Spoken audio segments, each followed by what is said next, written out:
contando historia. El poema de los dones, escrito por don Jorge Luis Borges,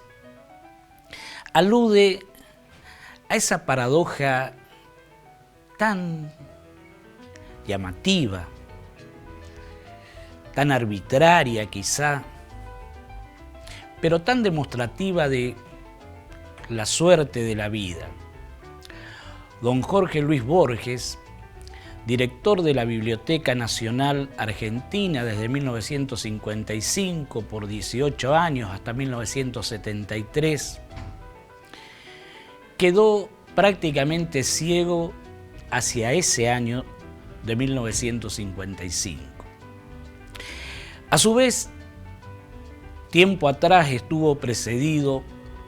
por otro escritor, periodista, crítico, publicista, francés, venido a la Argentina, Paul Groussac, que dejara también, como Borges, páginas memorables, siempre releíbles, sobre nuestra historia, sobre la literatura mundial, y que tuviera a su cargo el cuidado, la preservación de la memoria en números que fueron oscilando desde aquella colección que donara Manuel Belgrano, Mariano Moreno, Juan José Castelli, de libros sueltos allá en 1810, hasta 800.000, 900.000 volúmenes a la fecha de dirección de don Jorge Luis Borges. Y ese poema de los dones, escrito por el maestro argentino, alude a esa paradoja. El haber tenido tantos libros a su disposición en la biblioteca y a la paradoja de haberse quedado ciego, al igual que su antecesor. Comienza diciendo el poema de los dones: nadie rebaje a lágrima o reproche esta declaración de la maestría de Dios, que con magnífica ironía me dio a la vez los libros y la noche. Vamos a recorrer un poquito en este proceso imaginario la biblioteca que nos enmarca y vamos a comentar algunos otros libros que nos llaman la atención y que queremos compartir con ustedes por la temática tratada y el modo maestro, original, porque si hay algo que tiene la literatura que como arte del ser humano siempre innova, es esa originalidad en que los temas mundanos, humanos, triviales a veces, trascendentales, otras, son tratados con la perspicaz mirada de alguien que surge generalmente con una vida fuera de lo común, ya sea asignada por la marginalidad, asignada por una cuestión de salud, como es la ceguera en Borges, en Groussac, como es quizá la de niño huérfano, como tantos que han tenido que salir de niños a luchar la vida y que después volcaron en la literatura a través de las letras esos signos mágicos que despiertan la imaginación de los que nos acercamos a el acto de leer y que nos dejan en ese maravilloso relato su impronta, su punto de vista de un pedazo del destino de la humanidad. Y en este arbitrario también escoger de libros, vamos a tomar ahora uno de un escritor que nos dejó hace un tiempo, nacido en el Paraguay, que vivió gran parte de su vida aquí en la Argentina, por esas cosas del destino, político de nuestra nación hermana guaraní, hacia 1946 debió dejar su Paraguay natal y se radicó en la Argentina, hasta que después, en 1976, otra vez por las vicisitudes políticas ahora de nuestro país, se radicó en París. Y desde allí siguió con su obra y volvió a su Paraguay natal y allí dejó su cuerpo, dejó la vida, pero nos dejó en obras maravillosas, páginas memorables que son dignas de ser leídas y releídas una y otra vez. Nos estamos refiriendo a Augusto Roa Bastos. Anduvo aquí por Corrientes también, no hace mucho tiempo. Y hay un libro que, de los muchos que escribió, me quedó en la memoria y hoy quiero compartir con ustedes, que se titula La vigilia del almirante. Fue escrito con motivo de los 400 años de la llamada conquista de América o el descubrimiento de América por el almirante de la mar Océana, don Cristóbal Colón, Cristóporus Columbus. Y recuerdo que me acerqué a la figura de Colón porque se me ocurría esa similitud con Sarmiento, pero una similitud absolutamente arbitraria en mi mente. ¿Saben por qué? Porque los dos son de rostros feos. Los dos no dicen nada, o al contrario, transmiten osquedad en sus caras que miran desde lejos. De Sarmiento sí tenemos retratos pintados por su nieta, tenemos fotos, pero de Colón no tenemos nada más que pinturas hechas tomando algunas referencias bibliográficas de cuál pudo haber sido la cara del almirante. Quizás haya sido pelirrojo, se supone tuvo nariz aguileña, pero en la vigilia del almirante, Roa Bastos imagina cuál fue ese Colón en ese andar de 3 meses, desde agosto hasta octubre de 1492, y cuál fue su pensamiento, su viaje imaginario, su postura, su perplejidad ante lo desconocido. Dice Roa Bastos, narrando, que Colón va en la proa de la carabela, surcando el océano, viviendo imaginariamente ese encuentro de dos mundos, encuentro fabuloso, encuentro fantasioso, encuentro violento, encuentro pacífico, encuentro de dos mundos que surcaban, cerraban y daban la órbita final al planeta Tierra. Es una novela maravillosa. Y otro de los libros de Augusto Roa Bastos, aparte de ese inconmensurable Yo el Supremo, que es el libro donde Roa Bastos aborda la figura del tirano, dictador, oscuro, longevo, doctor Gaspar Rodríguez de Francia, que ocupó el poder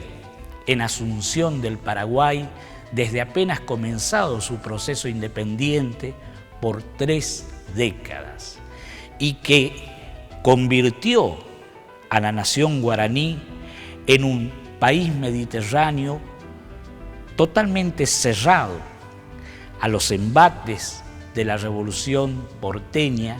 a los embates del comercio británico, a los embates del avance portugués, lusitano, brasileño, y que hizo del Paraguay esa característica esencial que tiene como nación con una cultura, con una originalidad muy marcada y destacada. Una figura siniestra, pero que es nada más que el arquetipo del dictador latinoamericano, oscuro, cerril, asesino, frío, que tuvo por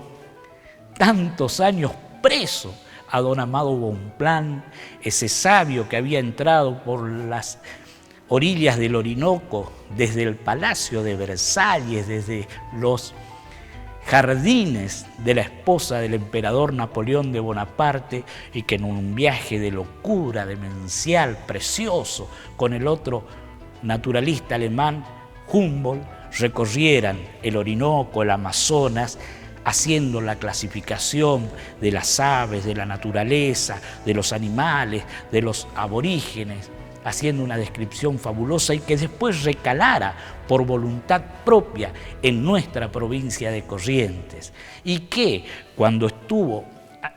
trabajando en Candelaria, investigando la yerba mate, que era su norte investigativo, fue tomado preso por una partida mandada por Gaspar Rodríguez de Francia, que lo dejó internado en la selva paraguaya durante años, haciendo caso omiso a los pedidos de todas las naciones del mundo que pedían la libertad del sabio naturalista que tenía ya trascendencia a nivel mundial en el campo científico. Y don Gaspar Rodríguez de Francia, nada, ni contestó la misiva que le envió Simón Bolívar pidiendo la libertad y amenazándolo inclusive de mandar sus huestes contra el Paraguay si no lo liberaban a Amado Bonpland. Lo liberó cuando él quiso, cómo lo dispuso y cómo se lo antojó, dejándolo inclusive un año prácticamente en la aduana frente a territorio argentino. Y allí, liberado, don Amado Bonpland vino hasta la tierra de Santa Ana, en el actual pueblo de Bonpland, donde continuó sus investigaciones y quiso voluntariamente dejar sus días. Y esta narración de Amado Bonpland nos lleva a la otra obra, la obra cumbre quizá de Augusto Roa Bastos, Hijo de Hombre. Es una novela fantástica que cuenta en carne propia cuál fue la suerte de la guerra del Gran Chaco entre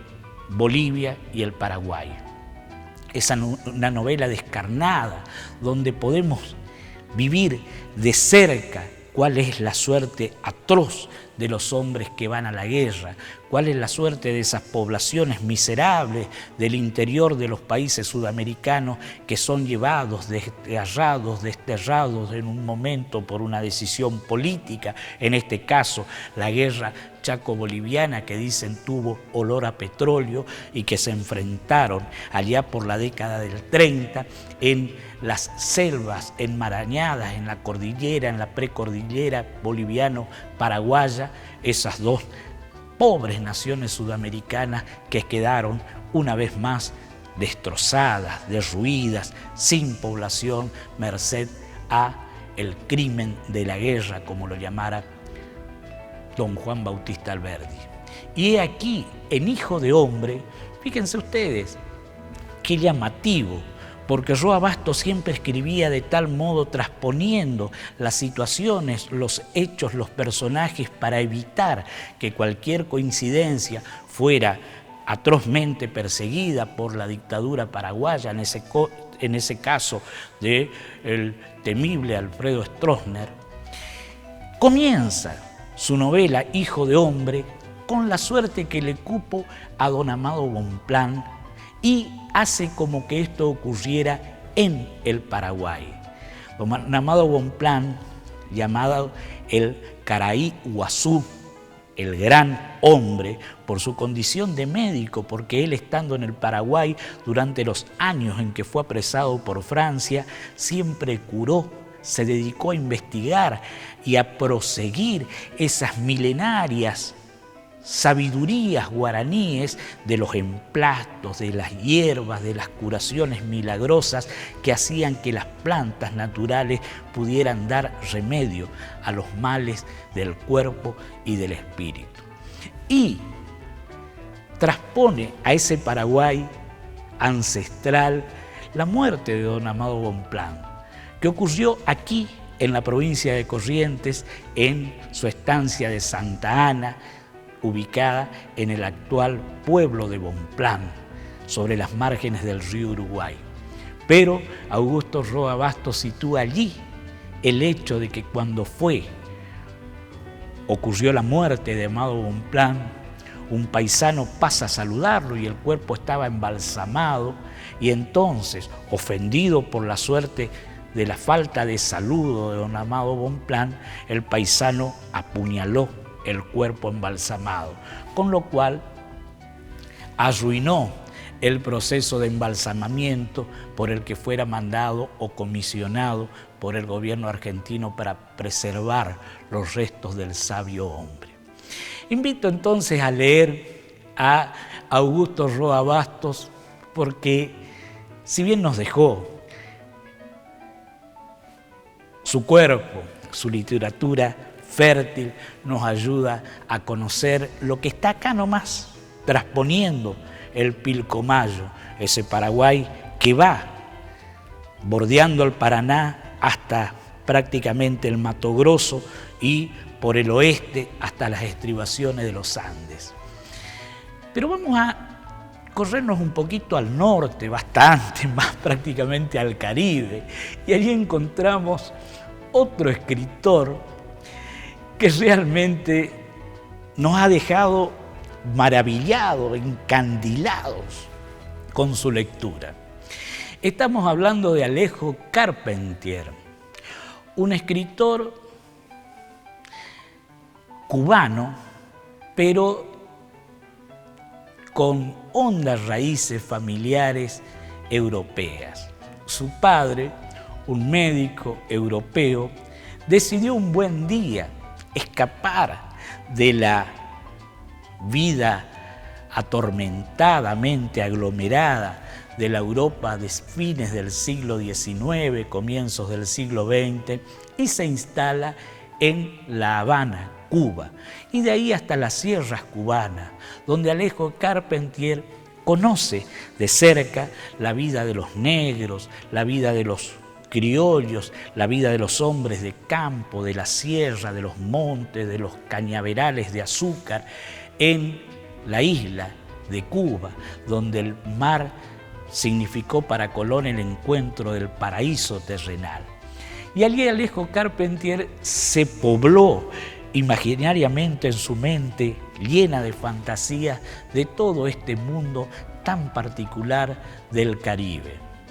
Nos dejó páginas hermosas, vivió mucho tiempo, después tuvo que irse de Cuba, se radicó en París, el foco intelectual del momento, pero desde allí siempre escribió con espíritu cubano. Y nos llamó la atención uno de sus libros que realmente queremos compartir con ustedes, que es un libro muy cortito, pero que deja otra semblanza distinta del insigne almirante al cual volvemos por la simbología que representa. El título de la obra es El arpa y la sombra, y encuentra su título en una frase que está en una vieja leyenda, la llamada leyenda áurea, según la cual el bien y el mal van corriendo paralelos por la historia, el devenir de la humanidad. Y allí dice Alejo Carpentier que en el arpa se conjugan 3 elementos: la cuerda, la mano y la vibración del mismo. Y hace esa comparación con la vida de Cristóbal Colón. Dicen que Cristóbal Colón nos cuenta en esta, El arpa y la sombra, primero la serie de vicisitudes que causó en el Vaticano la propuesta de beatificación y de canonización del almirante Cristóbal Colón, porque fue de hecho, conforme a los historiadores, la persona que más almas llevó al cristianismo, que más almas consiguió convertirlas al cristianismo. Todo el mundo de infieles considerado por la Europa cristiana salida del medioevo, entrante al Renacimiento, fue convertida obligatoriamente por obra y causa de esa bula papal de donación del 3 de mayo de 1493. Y Colón tuvo 4 intentos de canonización. Pasó en 4 oportunidades por ese proceso jurídico que se llama el juicio del diablo, conocido así popularmente, en el cual, como en las sandalias del pescador también se ven retratados en esa película, están quienes propugnan la beatificación para el posterior proceso de canonización, tratando de demostrar las virtudes, los milagros, los hechos que enmarcan esa postulación para la santificación. Y por otro lado, el abogado del diablo es el encargado de contradecir, contrarrestar esas pruebas, demostrando que son simplemente actos comunes, actos mundanos, actos humanos. Y fíjense ustedes, a Cristóbal Colón en su último proceso, ya a finales del siglo XIX, se le rechazó esta calificación de llegar a la santificación por haber mantenido manceba o por haberse amancebado. ¿Por qué razón? Porque don Cristóbal Colón había tenido o había contraído enlaces en primer tramo de su vida con una portuguesa enlazada con la Casa Real de los Braganzas de Lisboa, y al quedar viudo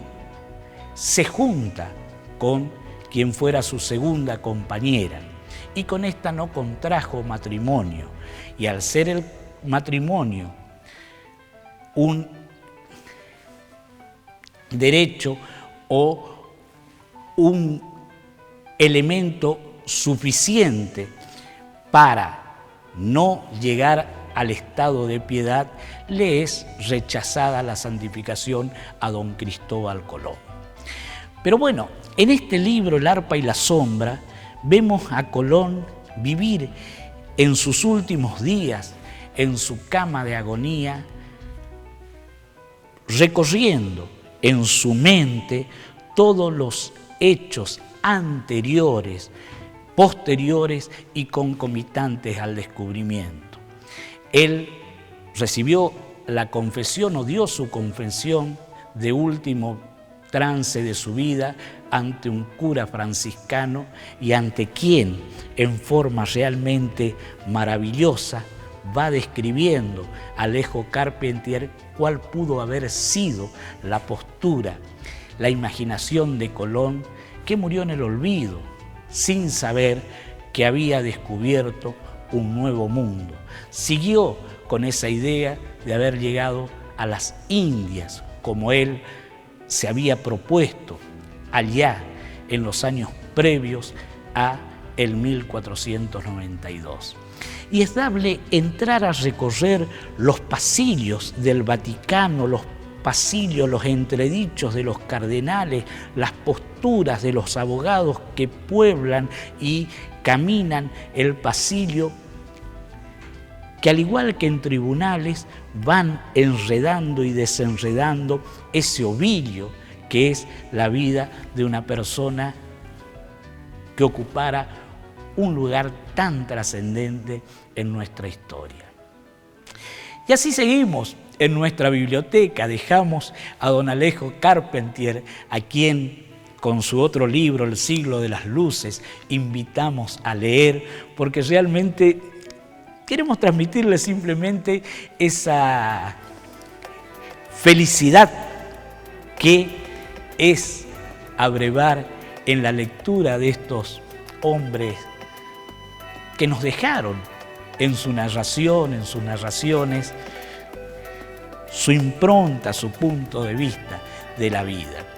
Y vamos a acercarnos ahora a un personaje, escritor muy controvertido, que aparece en la